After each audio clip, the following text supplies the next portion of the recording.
yung bigat ng kaluwalhatiang walang hanggan. Samantalang kami ay nagsisitingin hindi sa mga bagay na nakikita, kundi sa mga bagay na hindi na nakikita, sapagkat ang mga bagay na nakikita ay may katapusan. Sapagkat ang mga bagay na nakikita ay may katapusan, tatapat ang mga bagay na hindi na nakikita ay walang hanggan. Glory to God, tayo dumulog sa ating Diyos na buhay at tayo mingit sa Kanya ng gabay. Hallelujah, God, Ama namin Diyos na banal, maraming pong salamat sa oras na pinagkulob niyo sa araw ito at kami nagkatipon-tipon ng mga kapatid at kami kumain ng mga banal ng salita at sinabi mo kasi yung banal ng salita na man shall not live by bread alone but by every word of God that proceeded out of the mouth of God. Hallelujah, God, na maging kapakipakinabang ang mga lalabas sa pulpin ito at maging kalakasan sa aking mga kapatid, Ama. Hallelujah, Patuloy Ama, dalakilan ka namin sa sambahan sa sampalatanan sa pinakamataas pangalan po ng anak na aming Panginoon Kristo. Amen. Praise God. Sabi mo po mga kapatid.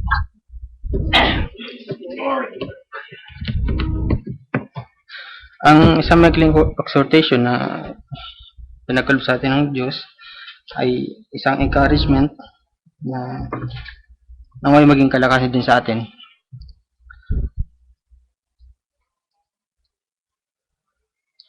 Ang pamagat nito ay transformed by trials.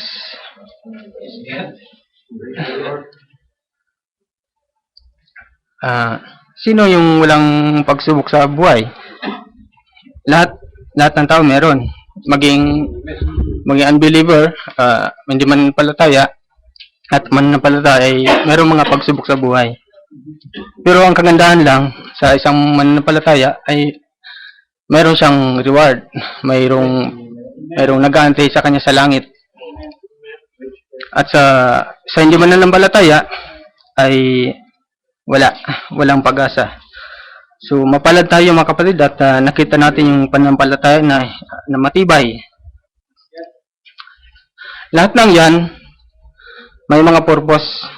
May mga purpose sa bawat mga pagsubok sa ating buhay. Kung sa ating kaisipan, kung titingin lang sa ating sarili ay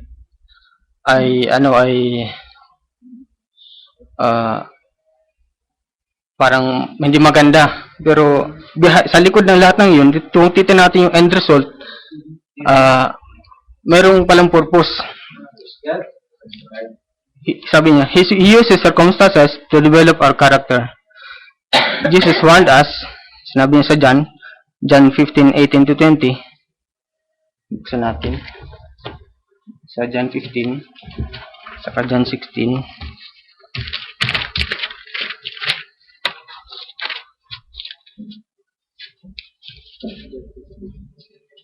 Kung kayo'y kinapuputan ng sanglibutan, ay inyong talastas, na ako muna ang kinaputaan bago kayo.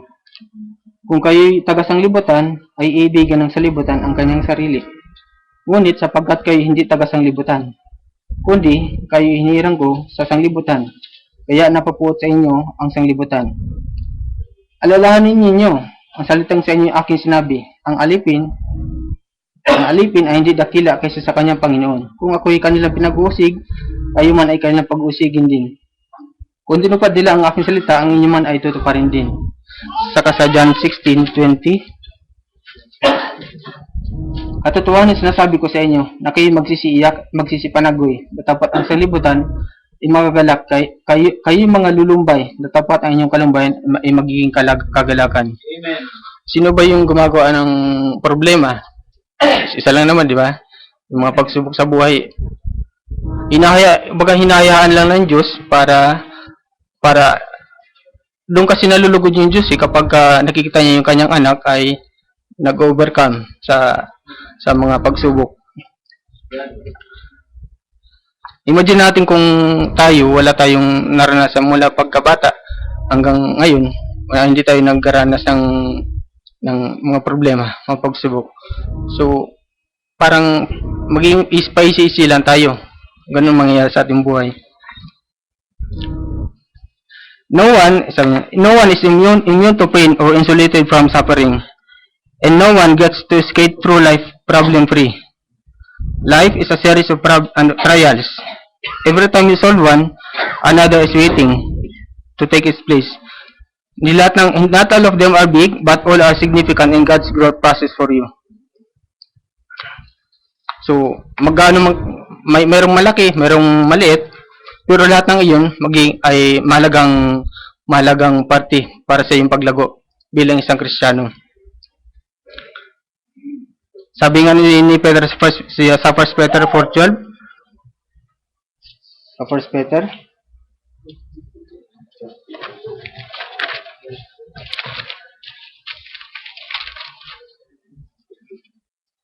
mga minamahal, huwag kayong magtaka.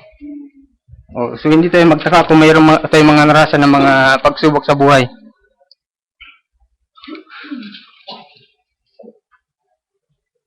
Huwag kayong magtaka tungkol sa mahigpit na pagsubok sa inyo na dumarating sa inyo upang kayo subukin. Nawari ang nangyayari sa inyo, hindi karaniwang bagay. God uses trials to draw you na mas lalong higit sa Kanya, na mas lalong mapalapit ka sa Kanya. The Lord is close to the brokenhearted. He rescues those who are crushed in spirit. Your most deep and intimate experiences of worship will likely be in your darkest days. Kung mayroon kang manarasan ng mga problema, mga pagsubok. Kaya hindi mo natin sinasabi na kahit na kung wala tayong naranasang problema, hindi tayo maging malapit, maningas yung pagpanalangin natin sa ating Diyos. Pero mas nagkaroon tayong panalangin mas ma-intimate kapag alam natin na hindi na natin kaya sa ating sarili, kundi magdedepende lang tayo sa ating Diyos. Kasi doon makilos yung Diyos. When life is rosy, sabi ko kanina, we may slide by with knowing about Jesus, with imitating Him, in quoting Him, and speaking of Him. But only in suffering will we know Jesus. We learn things about God in suffering that we can't learn any other way.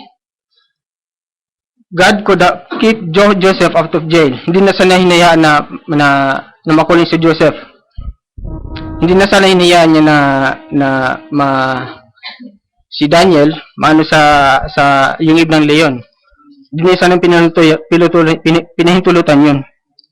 Yung tatlong Hebrew, si Meshach, si Shadrach, si Abednego, pinahintulutan nila ng Diyos para lalong tumibay yung pananampalataya nila sa kanilang buhay na Diyos. At maging witness din yung mga hindi mananampalataya.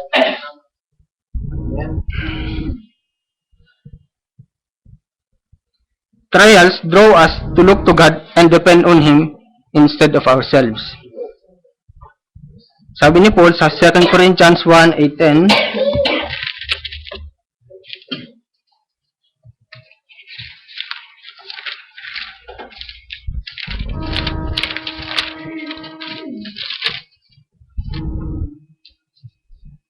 hindi namin ibig na kayo hindi makaalam.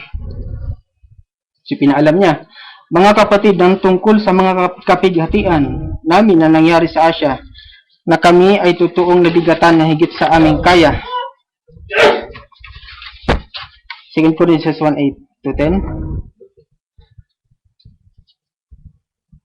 Ano pat kami ay nawala na ng pag-asa sa buhay? Sino sa atin hindi nawala ng pag-asa sa buhay? Si Paul, naranasan niya. Sapagkat ano pat kami ay nawala ng pag-asa sa buhay? Oo, kami ay nagkaroon sa aming sarili ng hatol sa kamatayan, upang huwag kami magkatiwala sa amin ding sarili. Kagaya naman natin, minsan naranasan tayo ng mga trials, pero kailangan hindi tayo magtiwala sa ating sarili, kundi magtiwala tayo sa ating Diyos na buhay.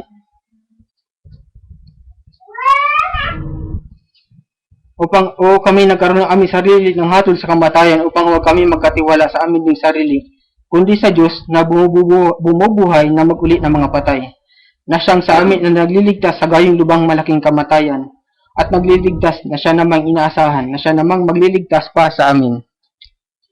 Sa bawat anak ng Diyos, hindi mangyayari ng mga trials na yun, na kung hindi pahintulutan ng Diyos. Kagaya naman ni Job, pinahintulutan ng Diyos yung mga pagsubok sa kanya ni Lucifer para dahil alam niya hindi matitinag si Job.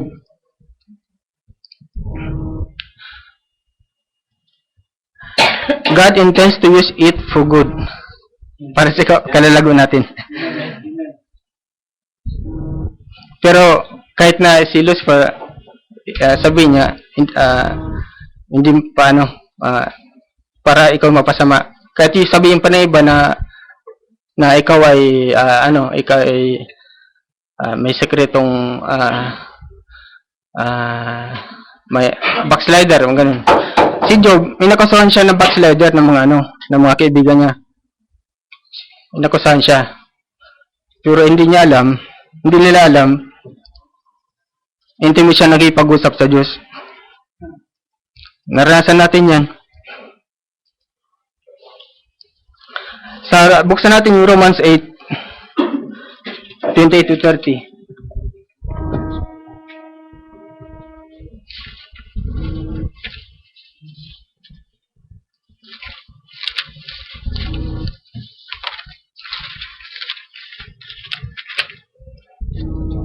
Because God is sovereignly in control, there is no accident in the sight of God. Ayan. Lahat nangyayari sa iyong buhay, maging pagsubok man ito, o lahat ay purpose ng Diyos bago pa man tinatag ng sanglibutan. Kagaya sa Romans 8:28-30.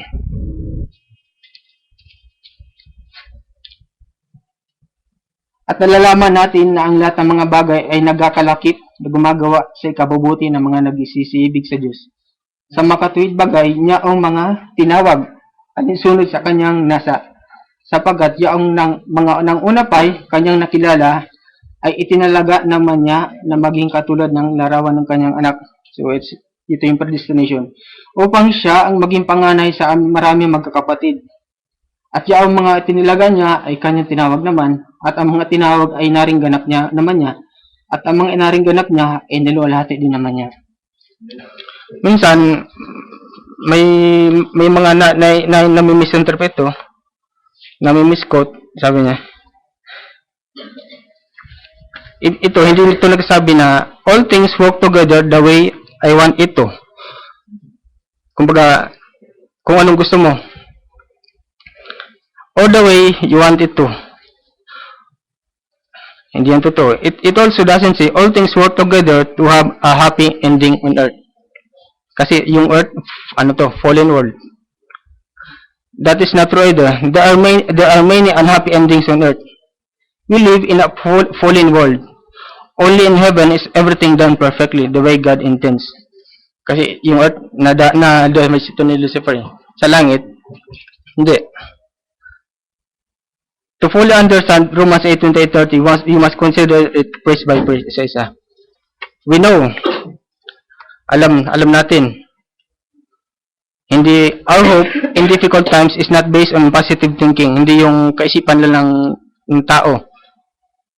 Wishful thinking or natural optimism, it is certainly based on the truth that God is in complete control of our universe and that He loves us. All things work together. So, lahat nagkakalakip-lakip. Hindi individual. Kung may karanasan tayo sa ating buhay na may isang parte na kung hindi natin yung mga susunod na parte, iisipin natin na hindi maganda yung ganung pangyayari. The events in your life work together in God's plan. They are not isolated acts, but independent parts of the process to make you like Christ, kagaya ni Jesus Christ. If you will give God all your distasteful and pleasant experiences, He will blend them together for good. So, may nakaranas ng isang tao na na-interview siya ng isang kumpanya sa ibang bansa. Ayun, yung hindi naman niya in-applyan, yun yung tumawag sa kanya. Pero sa parehong bansa pa rin. So, may mga ganun pangyayari tayo sa ating buhay na buhay purpose pala yung Diyos sa likod ng lahat ng iyon. Kung ipapakita lang sa atin ng Diyos bago pa nangyayari sa atin yung ganitong bagay, kung ipapakita sa atin ng Diyos yung purpose pala yun sa katapusan, magagalak tayo. Sabi nga ni Jesus Christ sa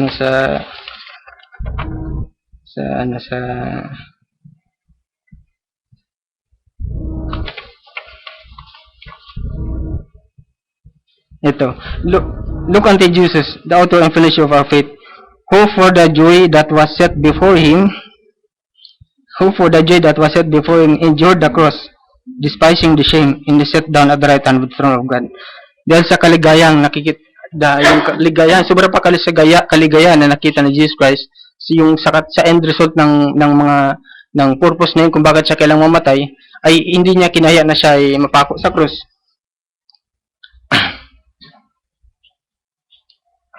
Sana tayo, for the good. Ito yun.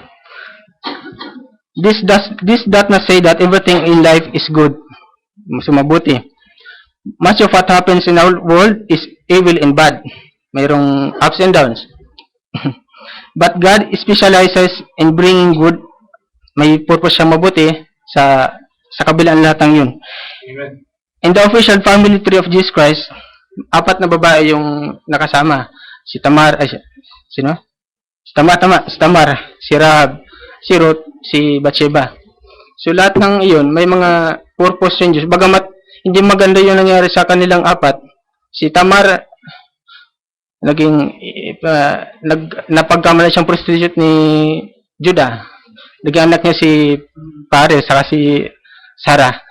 Tapos si Rahab, prostitute. Tapos si Ruth naman, hindi siya Gentile. So sa lahat ng yun, may shadow yung shadow para sa hintil, katulad si Ruth, pero tingnan natin isang side na bagamat na hindi maganda yung mga pangyayari sa lahat ng iyon, si Bathsheba naging nakarelasyon niya naging asawa ni David. Kailangan umatay si Uriah para so may mga ganung purpose. Yung purpose pa lang yun. Bagamat ang tawag yun. Yung pala, doon pala lalabas si Jesus Christ. Naging malagang purpose sila para sa plano ng Diyos. Oo. God's purpose is greater, masigit sa ating trials. Maging sa ating kasalanan. Kaya pala napatawad tayo sa ng Diyos kasi yung purpose niya in the mind of God, bago pa man tinatag niya sa libutan, nakita niya na yung end result. Kahit na dati balo tayo ng mga kasalanan, dati sa libutan pa tayo, kung ano nung pinagagawa natin. Kaya pala, God's purpose is greater than our sin. To them that love God, doon lang sa napagmahal sa Diyos. To them, doon lang sa mga tinawag. Amen. Ang pangako to this promise is only for God's children. Kaya napangad din ng Romans 8:28-30. It is not for everyone, hindi para sa lahat. All things work for bad, kabaliktaran sa lahat ng oposisyon, sa mga unbeliever. At lahat ng iniinsist yung sarili nilang kagustuhan. According to His purpose, ano yung purpose? Ituloy natin. To be predestined to be conformed to the image of His Son. Amen. Na sa simula pa man, tinalagaan niya na tayo na maging kawangis tayo ng kanyang anak. Everything God allows to happen in your life is permitted for that purpose. Sa isang purpose na yun, na maging katulad tayo ng kanyang anak. Kagaya ito ng jewels, we are like jewels, shaped with a hammer and chisel of adversity. If a jeweler's hammer isn't strong enough, kapag hindi masyadong malakas yung pagpupo niya, to chip off rough edges, God will use a sledgehammer. If you're really stubborn, He uses a jackhammer. Kaya kumisan, sabi nga sa Bible, pinapalo ko, I chasten to whom I am loved. Pinapalo ko ang aking inibig. Wag naman tayong papalo lagi. Every trial is a character building opportunity, and the more difficult is the greater the potential for building spiritual mass and moral fiber. Sabi ni Paul sa Romans 5:3-5.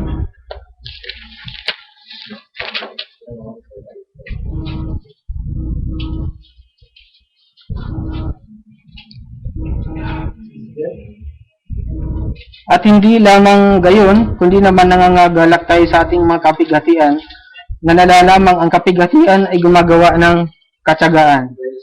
At ang katsagaan ng pagpapatunay Sa English. In patience, experience. In experience, hope. So, kapag may tsaga-tsagaan tayo, nararan natin yung mga ganung bagay. In hope, make not ashamed, because the love of God is shed abroad in our hearts by the Holy Ghost which is given unto us.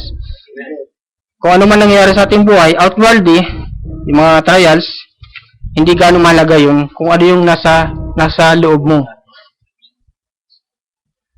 Yung circumstances, yung kasalukuyang nangyari sa iyo, are temporal, pansamantala lang. But yung buhay na bigay sa Diyos ay buhay na walang hanggan.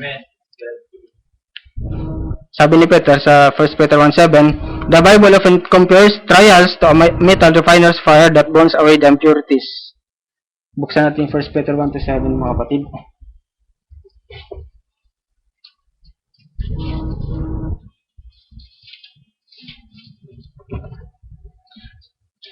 Book 6 to 7. Tingnan din natin yung 6. Na ito ang inyong totoong ikinagagalak, bagamat ngayon sa sangdaling panahon, kung kailangan, ay pinalumbay kayo sa muling pagsubok. Upang ang pagsubok sa inyong pananampalataya, na lalong mahalaga kaysa sa ginto. Yung mahalaga pala yung pananampalataya ng kaysa sa ginto. Kasi yun nasisira. Nasisira, bagamat ito'y sinusubok sa pamamagitan ng apoy, ay masumpungan na sa ikapupuri at kaluluwa lahat at ikararangal sa pagpapakahayag ni Jesucristo. May tinanong nga isang taga-gawa ng silver, sabi niya, paano mo nalaman na ang silver is pure? Sabi niya, when I see my reflection in it. Kapag nakikita sa buhay natin yung reflection ni Jesus Christ, malaman natin tayo totoo, pure na anak ng Diyos. Amen. When you've been refined by trials, people can see Jesus' reflection in you. Since God intends to make you like Jesus, kung talagang dahil nga titinalaga tayo na maging katulad tayo ng Jesus Christ, He will take you through the same experiences, kagaya ng experience of Jesus Christ. Kagaya ng kalungkutan, temptation, criticism, rejection, lahat ng yun. Jesus learned obedience through suffering and was made perfect through suffering. Why would God accept us from what He allowed His Son to experience? Hindi. Hindi tayo i-accept kung ano yung naranasan ni Jesus Christ. Kung ano naranasan niya, ay maranasan din natin. Tama? Amen? Amen. Sabi sa 2 Timothy,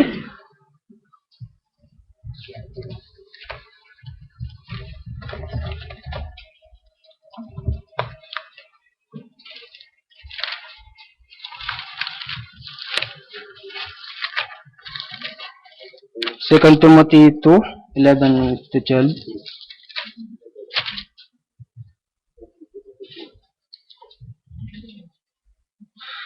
It is a faithful saying, tapat ang pasabi. Sino nagsabi? Yung Diyos. Kasi siya lang naman tapat. Tapat ang pasabi, sapagkat kung tayo nangamatay na kalakip niya, ay mga bubuhay naman tayong kasama niya. Amen. So tama, amen. Kung tayo mga titiis, ay magahari naman tayong kasama niya. Kung ating ikaila siya, ay kakiala naman niya tayo. Kung tayo hindi mga tapat, siya ay nananatiling tapat, sapagkat hindi makapagkakaila sa kanyang sarili. We go through exactly what Christ goes through. If we go through suffering with Him, then we're certainly going through the glory with Him. May babanggit akong tatlong paraan para kung may mga trials tayong maranasan ay makatulong para na rin sa akin. May yung isa, remember that God's plan is good. Ito yung pangalawa, rejoice and give thanks. Yung pangatlo, refuse to give up. Ito tatlong paraan lang to para makatulong sa atin. Unang Panginoon. Ayun na, remember that God's plan is good. Kaya nga, God's plan, yung God's purpose is greater than our sin. God knows what is best for you and has planned your best interest at heart. Naintindihan ni Joseph nung pinauna siya sa Egypt. Amen. Dahil doon, may purpose pala yung Diyos para hindi magutom yung kanyang mga kapatid. Basahin ko na lang sa Genesis 45:5. Now therefore, be not grieved, nor angry with yourselves, that you sold me hither, for God sent me before you to preserve life. Whenever God says no, minsan may no, may yes, may instant. Whenever God says no to your request for help, remember God is doing what is best for us, training us to live God's hindi lang best, God's Amen. holiest best. Yung holy best. It is vital that you stay focused on God's plan. Focus on God's plan, not your pain. Yung trials na narasan natin. That is how Jesus endured the pain of the cross. And we are urged to follow His example. Sa Hebrews 12:2, look unto Jesus, the author and finisher of our faith, who for the joy that was set before Him endured the cross, despising the shame, and is set down at the right hand of the throne of God. If you look to the world, kung tumingin ka sa mundo, may stress ka lang. That's right. Pag yung sarili naman, titignan mo yung sarili, ganun din. Stress ka rin. But if you look to Christ, Amen. you are secured. Hindi lang basta secured, Amen. eternally secured. Amen. Amen. You will be at rest, sabi nga sa Matthew, come unto me, those who are heavy laden, and I will give you rest. Amen. Amen. Your focus will determine your feelings. Amen. The secret of endurance is to remember that your pain is temporal. Hindi temporal, hindi yan pangmatagalan. But your reward is eternal. Moses endured a life of trials because he was looking ahead to his reward. Kasi nakita niya na pinakita na sa kanya ang Diyos eh. Kaya nga siya prophet kasi seer. Paul endured hardship the same way. He said sa Romans 8:18, sabi niya sa Romans,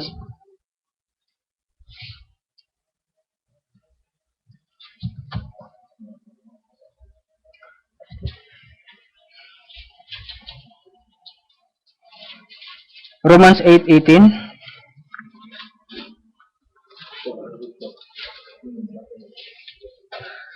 sapagkat napatutunayan ko na ang pagtitiis sa panahong ito'y hindi karapat dapat may tumba sa kaluwalhati ang mahayag sa atin. Dahil dinala siya nito sa third heaven, di ba? Yung nakita niya yung di masayod, di maarok ng kaisipan ng tao, yung kagandahan na inainda ng Diyos sa mga nag-iisip sa Kanya. At tingnan natin yung 17. So, baba na verse. Don't give in to short-term thinking. Stay focused on the end result. Sa 17, Romans 8:17, at kung mga anak ay mga tagapagmana nga, mga tagapagmana sa Diyos, at mga kasamang tagapagmana ni Kristo, Amen. kung gayon nga, makipagtiis tayo sa Kanya upang tayo lumawalhati naman kasama niya. Praise God. Ito yung unang paraan para tayo'y maka-overcome unang Panginoon. Remember that God's plan is good. Sabi niya. It is a faithful saying. For if we be dead with Him, we shall also live with Him. If we suffer, we shall also reign with Him. If we deny Him, He also deny us. Yung pangalawa, rejoice and give thanks. Rejoice. Kung ano man ang mga trials, rejoice. Minsan, na magiging ano rin sa akin sarili to kasi may mga trials, parang gusto kong sa akin na lang. Pero kailangan pala mag-rejoice.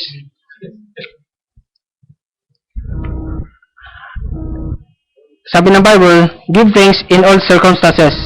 Give thanks in all circumstances. For this is God's will for you in Christ Jesus. How is this possible? Notice that God tells us to give thanks in all circumstances, hindi not hindi for all circumstances. Medyo magkaiba yan. In all circumstances, against for all circumstances. Ito yung ibig sabihin. God doesn't expect you to be thankful for evil, for suffering, or for the painful consequences in the world. Instead, God wants you to thank Him that He will use your trials to fulfill His purpose. Yung pala, kaya pala rejoice and give thanks. The Bible says, rejoice in the Lord always. It doesn't say, rejoice over your pain, over your trial. Amen. You rejoice in the Lord, kahit ano man mangyari. You can rejoice in God's love, care, wisdom, power, and faithfulness. Kaya sabi niya, I will not leave you, nor forsake you, even unto the end of the world. Sabi nga Jesus Christ, be full of joy at that time, because you have a great reward waiting for you, saan? Sa langit. Ano yun? Sinabi ni Paul sa 2 Corinthians 5:1. For we know, certain siya, we know. Kasi nakita niya eh. Amen. For we know that if our earthly house of this tabernacle, nakita niya eh, were dissolved, we have a building of God, an house not made with hands, eternal in heavens. Amen. Naniniwala ko, may na-preachan siya nun, nung time na nabuhay pa siya, na tumanggap, at namatay, at nakita rin niya dun. Hindi man ito, pero sa ano ko lang. Certain siya eh. We know, hindi lang yung certainty na ikaisipan ng tao, kundi yun yung sinabi ng Diyos sa kanya. I-reveal sa kanya. Amen. We can also rejoice in knowing that God is going through the pain with us. Hindi niya tayo paubayaan na doon nga nagkakamali yung Trinity na ang Diyos for 3 person. Pupunta tayo sa doctrinal. Yung Father, first person, yung Son, second person. Ayun, kung yung Father, first person, andun siya sa langit, yung anak, second person, andun siya sa baba. So, unfair siya. Hindi niya naranasan ng kanyang anak. Kasi, andun na siya sa langit eh. Nakukuha niyo? Yung Trinity ganun. Kailangan siya yung bumaba para maranasan niya yung paano mamuhay ng isang tao. Kaya sabi nga, ang gala ko itong sinabi dito, we can also rejoice in knowing that God is going through the pain with us. Kaya may sinasabi yan ng prophet, Jehovah God is crying in the manger. Naintindihan natin yung bagay kung bakit ganun sinabi niya eh. Amen. Praise God. Kaya God with us. Sa pananaman niya, God with us. Kaya nakakagalak tayo dahil kahit anuman sufferings na naranasan natin at ay alam natin hindi lang nasa sideline yung Diyos, kundi nasa atin. Kasama natin. We do not serve a distant, that's God who is found in na encouraging places. So nag-encourage lang ng Diyos sa tabi-tabi. Safely from the sideline. Instead, He enters our suffering. Kaya si Jesus Christ nag-suffer siya, pero hindi siya iniiwan ng Diyos. Hindi wala siya nung andun na siya sa krus at andun yung kasalanan sa laman. Kaya sinabi ng Bible, hinutulan ng Diyos sa laman yung kasalanan. God will never leave us on our own. Yun yung magandang na nakikita natin. God will never leave us on our own. So just depend on God. Yung pangatlo, refuse to give up. Refuse to give up. Huwag tayong sumuko. Be patient and persistent. The Bible says, let the process go on until your endurance is fully developed, and you will find that you become man of mature character, with no weak spots. Character building is a slow process. Matagal siya. Whenever we try to avoid or escape, kung tatakasin natin kung anumang trials na naranasan natin, magiging mas worse pa yung mangyayari. Kailangang harapin natin.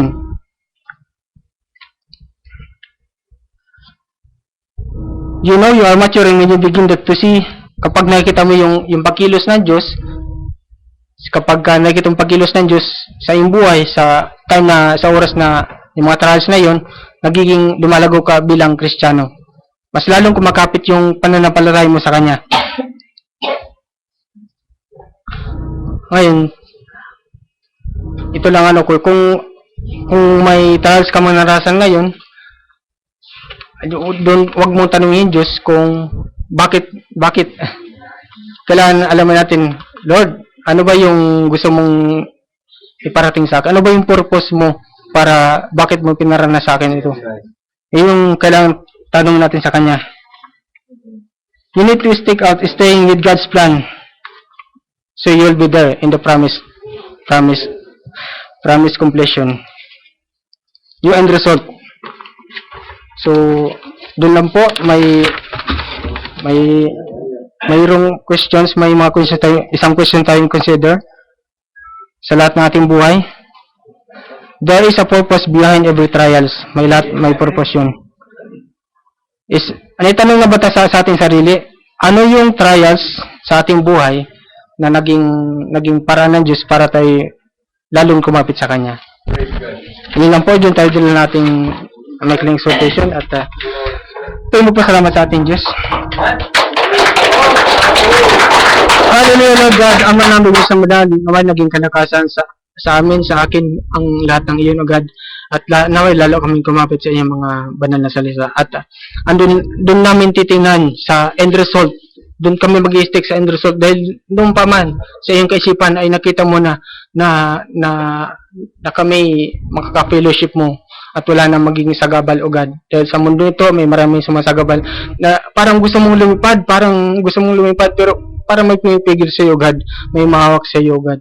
Sa amin, O God. Hallelujah, O God. Salamat ang mga blessings nito at naway kayo pa magpatuloy ng pangingat sa church nito, O God. Patuloy na po rin, dala kailangan sa sampalatanan. Sa pinakamata sa pangalan ng bugtong na anak na ang Panginoon Kristo. Amen.